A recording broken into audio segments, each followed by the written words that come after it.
அன்பார்ந்த ஞானவழி YouTube channel நேயர்கள் அனைவருக்கும் வணக்கம். இந்த பதிவில் மகர லக்கணத்தில் பிறந்த அன்பர்களுக்கு குரு பெயர்ச்சி பலன்கள் காண்போம்.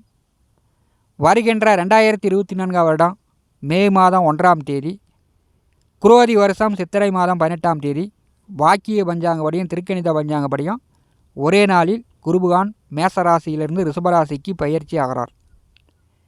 இந்த குரு பயிற்சியால் மகர லக்கணத்தில் பிறந்த அன்பர்களுக்கு எந்த மாதிரியான நற்பலன்கள் கிடைக்கும் என்பதை இந்த பதிவில் காணலாம். அதே வழியில் உங்களுக்கு தோஷங்களும் பூர்வ புண்ணியஸ்தானமான 5ஆம் வீட்டிலே குருபகான் சஞ்சாரம் செய்யும்போது ஏற்படும் தோஷத்திற்கு பரிகாரத்தையும் இந்த பதிவில் பலன்கள் காண்போம். நம்முடைய ஞானவழி யூடியூப் சேனலை பார்த்து கொண்டிருக்கக்கூடிய அன்பர்கள், இதுவரை சப்ஸ்கிரைப் செய்யாத அன்பர்கள் மறக்காமல் நம்முடைய சேனலை சப்ஸ்கிரைப் செய்து கூட இருக்கின்ற ஆல் பட்டன் அழுத்திங்க. நன்றி. பொறுத்தார் பூமி ஆழ்வார், பொங்கினவர் காடாழ்வார் என்று பெரியோர்கள் பழமொழி சொல்லி வைத்திருக்கிறார்கள். இந்த பூமி பலாயிரம் கோடி பேரை பார்த்துருச்சு. யாரும் அதிசய பிறப்பு கிடையாது.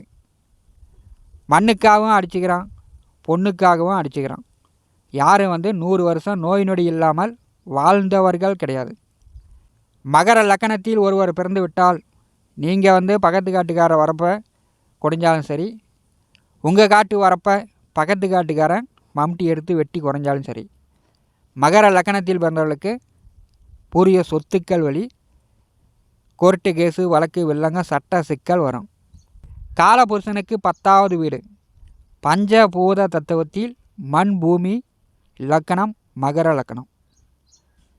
இந்த மகர லக்கணத்தில் ஆண் பிறந்தாலும் பெண் பிறந்தாலும் எதிர்வரக்கூடிய ஓராண்டு காலம் வாக்கிய பஞ்சாங்கப்படி மகர லக்கணத்தில் சூரியன் பகை, சந்திரன் பகை, குருபகானது நேசம். மகர லக்கணத்தில் சந்திரன் சூரியன் பகை, குருபகானது நேசம். கோச்சாரத்தில் குருபகான் எந்த வீட்டிற்கு சஞ்சாரம் செய்தாலும் மகர லக்கணக்காரர்களுக்கு குரு அருள் பெரும்பாலும் உங்களுக்கு கஷ்டத்தின் வழியே தான் குருபகான் அருள் புரிவார். தாய் தந்தை இரு கிரகங்களும் மகர லக்கணத்திற்கு பகையாக வருகிறது. பெரும்பாலும் மகர லக்கணத்தில் பிறந்தவர்களுக்கு எதிர்வரக்கூடிய ஓராண்டு காலம் சூரிய திசையோ சூரிய புத்தியோ சந்திர திசையோ சந்திர புத்தியோ நடக்கிறதென்றால் மகர லக்கணக்காரர்கள் பெரும்பாலும் அப்பாவிடம் மனஸ்தாபம் கருத்து வேறுபாடு இல்லாமல் பார்த்துக்கணும். உங்கள் அப்பாவிடம் நீங்கள் சாபம் வாங்காமல் பார்த்துக்கணும். மகர லக்கணத்திற்கு 9வது வீட்டிலே கேது பகவான் சஞ்சாரம் செய்கிறார். முன்னோர்கள் வழி மகர லக்கணத்தில் ஆண் பிறந்தாலும் பெண் பிறந்தாலும் முப்பாட்டனார் சாபம் விட்டுட்டார். 7 ஜென்மமாக பரம்பரையாக சாபதோஷம் பின்தொடருது அப்படின்னு மகர லக்கணத்தில் பிறந்தவர்கள் சொல்வார்கள். ராசி அதிபதி சனி. சனி பகவான் கர்ம கடனை கொடுப்பவர். மகர லக்கணத்தில் ஆண் பிறந்தாலும் பெண் பிறந்தாலும் முன் ஜென்ம கர்மா கடனை அனுபவிக்க பிறந்தவர்கள். மகர லக்கணத்திற்கு 5வது வீடு பூர்வ புண்ணியஸ்தானம்.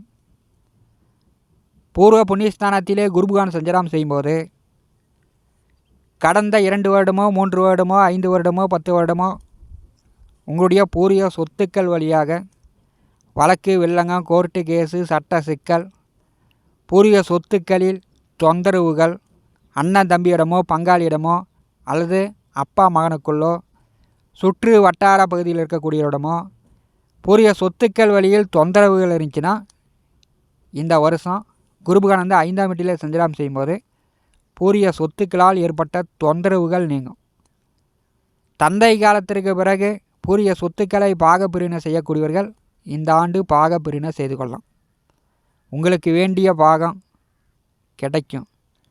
பூர்வ சொத்துக்களை சரிசமமாக பாகப்பிரிவினை செய்து கொள்ளலாம். 5ஆம் வீட்டில் குருபகான் சஞ்சாரம் செய்யும்போது திருமணம் செய்து ஓரிரு வருட காலமாக புத்திர பாக்கியம் இல்லாதவர்களுக்கு புத்திர பாக்கியம் கிடைக்கும். அதே மாதிரி திருமண வயதில் உள்ளவர்களுக்கு திருமணம் நடக்கும். சூரியன் சந்திரன் செவ்வாய் 3 நட்சத்திரங்களில் குருபகான் சஞ்சாரம் செய்வார். மகர லக்கணத்தில் பிறந்தவர்களுக்கு சூரிய திசையோ சூரிய புத்தியோ சந்திர திசையோ சந்திர புத்தியோ நடக்கிறதென்றால் எதிர்வரக்கூடிய ஓராண்டு காலம் நீங்கள் வீட்டை விட்டு குடும்பத்தை விட்டு வெளியூர் வெளியிடம் வெளிநாடு சென்று விட வேண்டியது தான்.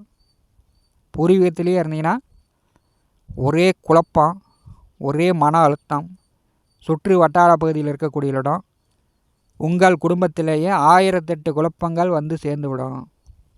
ஏன்னா சூரியன் சந்திரன் மகர லக்னக்காரர்களுக்கு கடும் பகை. மகர லக்னக்காரர்களுக்கு கலத்தரக்காரங்க தான் சந்திரன். சூரிய திசை நடக்கும்போதும் சந்திர திசை நடக்கும்போதும் பெரும்பாலான மகர ராசிக்காரர்களுக்கு திருமண வயதில் இருக்கும்போது திருமணமே நடக்க மாட்டேங்குது.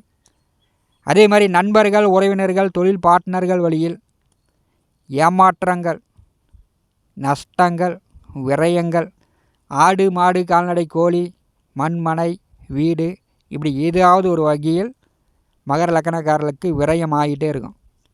சூரிய திசை சந்திர திசை நடக்கக்கூடிய மகர லக்னக்காரர்களுக்கு எதிர்வரக்கூடிய ஓராண்டு காலம் குருபகவான் 5ஆம் வீட்டில் சஞ்சாரம் செய்யும்போது மகர லக்னக்காரர்கள் பெரும்பாலும் தந்தையிடம் சாபம் வாங்காமல் இருக்கணும். 5ஆம் வீட்டில் குருபகவான் சஞ்சாரம் செய்யும்போது நீங்கள் என்ன பரிகாரம் செய்ய வேண்டுமென்றால் குலதெய்வம் கோயிலுக்கு சென்று குலதெய்வ வழிபாடு செய்ய வேண்டும். குலதெய்வம் கோயில் பக்கமே போனதில்லை, அது எங்கே இருக்குன்னு தெரியல அப்படின்னு சொல்லக்கூடிய மகராசிக்காரர்கள் இந்த ஆண்டு 5ஆம் வீட்டிலே உங்கள் லக்கணத்திற்கு 5ஆம் வீட்டில் குருபகவான் சஞ்சாரம் செய்யும்போது கண்டிப்பாக குலதெய்வ வழிபாடு செய்யுங்க. பூர்வ புண்ணியஸ்தானம் அப்போது உங்களுக்கு பலமாக இருக்கும். முன்னோர்களுடைய ஆசீர்வாதம் கிடைக்கும். முப்பாட்டனார் 7 ஜென்மமாக விட்ட சாபம் குறைவதற்கான தீர்வதற்கான வாய்ப்புகள் உண்டு. குருபகவான் 5ஆம் வீட்டில் அமர்ந்து 5ஆம் பார்வையால் 9ஆம் வீட்டை பார்வை செய்கிறார். அங்கே கேது அமர்ந்திருக்கிறார். பித்ருக்களுடைய கர்ம கடனை தீர்ப்பதற்கான வாய்ப்புகள் மகர லக்னக்காரர்களுக்கு உண்டு. காசி ராமேஸ்வரம் புனித ஸ்தலங்களுக்கு சென்று பித்ருக்கள் கர்ம கடன் சாபதோஷத்தை தீர்த்து கொள்ளலாம். குருபகவான் 9ஆம் வீட்டை பார்வை செய்யும்போது மகர லக்னக்காரர்களுக்கு கேதுவால் ஏற்பட்ட தடை தாமதம் பாக்கியங்கள் மகர லக்னக்காரர்களுக்கு இனிமேல் கிடைக்கும். தந்தையால் ஏற்பட்டு கொண்டிருந்த தடை தாமதம் மகர லக்னக்காரர்களுக்கு நிவர்த்தியாகும்.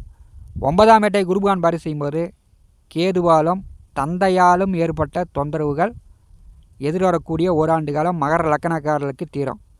திருமண வயதில் உள்ளவர்களுக்கு திருமணம் நடக்கும். திருமணம் செய்து ஓரிரு வருட காலமாக புத்திர பாக்கியம் இல்லாதவர்களுக்கு புத்திர பாக்கியம் உண்டு. மாடு போல் உழைத்து கொண்டிருந்தீர்கள், அதற்கு உண்டான வருமானமோ சம்பாத்தியமோ பெரிய அளவு மகர லக்னக்காரர்களுக்கு இல்லை. நீங்கள் சம்பாதிச்சுக்கிட்டே இருக்கிறீங்க, அந்த பணம் எங்கே போகுதுன்னு தெரில. பெரும்பாலும் குடும்பத்திற்காகவோ பூரிய சொத்துக்காகவோ பெரும் உழைப்பு போயிட்டே இருக்குது. பெரும்பாலும் மகர லக்னக்காரர்களுக்கு பூரிய சொத்துக்கள் வழியில் விரயங்களும் தண்டங்களும் அப்போது வந்து கொண்டே இருக்கும். பூரிய சொத்துக்களிலே பூரிய தொழில் செய்து கொண்டிருக்கக்கூடிய மகர லக்னக்காரர்களுக்கு ஊரே பகை, சுற்று வட்டார பகுதியில் இருக்கக்கூடிய எல்லோருமே பகையாக இருக்கக்கூடிய நிலையும் மகர லக்னக்காரர்களுக்கு காட்டும். மகர லக்னத்திற்கு 11ஆவது வீட்டை குருபகவான் பார்வை செய்கிறார். மூத்த உடன்பிறப்புகளுடைய ஆதரவு உண்டு. தொழில் வேலை வாய்ப்புகள் மூலம் நல்ல லாபங்கள் சம்பாதிக்கலாம். உங்களுடைய மன எண்ணங்களும் ஆசைகளும் வெற்றி அடைய போகிறது. வெற்றி ஸ்தானத்தை குருபகவான் பார்வை செய்யும்போது மகர லக்னக்காரர்களுக்கு எதிர்வரக்கூடிய ஓராண்டு காலம் வெற்றி வாய்ப்புகள் உண்டு. மகர லக்னத்தை குருபகவான் பார்வை செய்கிறார். உங்கள் எண்ணம் மன ஆசைகள் திருப்தியாக இருக்கும். ஒரு சந்தோஷமான நிலையை இந்த வருடம் அனுபவிப்பீர்கள்.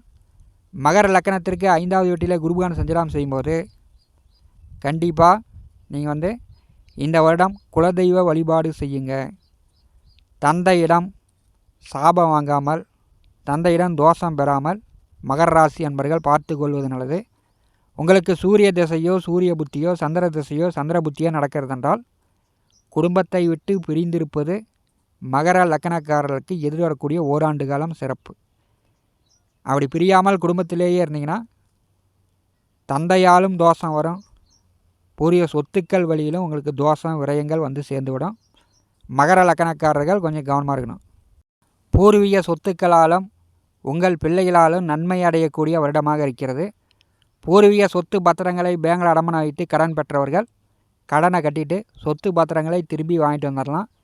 மகர லக்னக்காரர்களுக்கு 5ஆம் வீட்டிலே பூர்வ புண்ணியஸ்தானத்திலே குருபகவான் சஞ்சாரம் செய்யும்போது குலதெய்வ அருள் பரிபூர்ணமாக கிடைக்கிறது. இந்த காணொலியை பற்றி உங்களுடைய மன கருத்துக்களை நம்முடைய கமெண்ட் பாக்ஸில் பதிவு செய்யுங்கள். நம்முடைய ஞானவழி யூடியூப் சேனலை பார்த்து கொண்டு இருக்கக்கூடிய அன்பர்கள், இதுவரை சப்ஸ்கிரைப் செய்யாத அன்பர்கள் மறக்காமல் நம்முடைய சேனலை சப்ஸ்கிரைப் செய்து கூடவே இருக்கின்ற ஆல் பட்டனை அழுத்திங்க. தினந்தோறும் நம்முடைய சேனலில் ஜோதிட பலன்கள் பதிவிடப்படும். உடனுக்குடன் பார்த்து பயன்பெறுங்கள். நன்றி, வணக்கம்.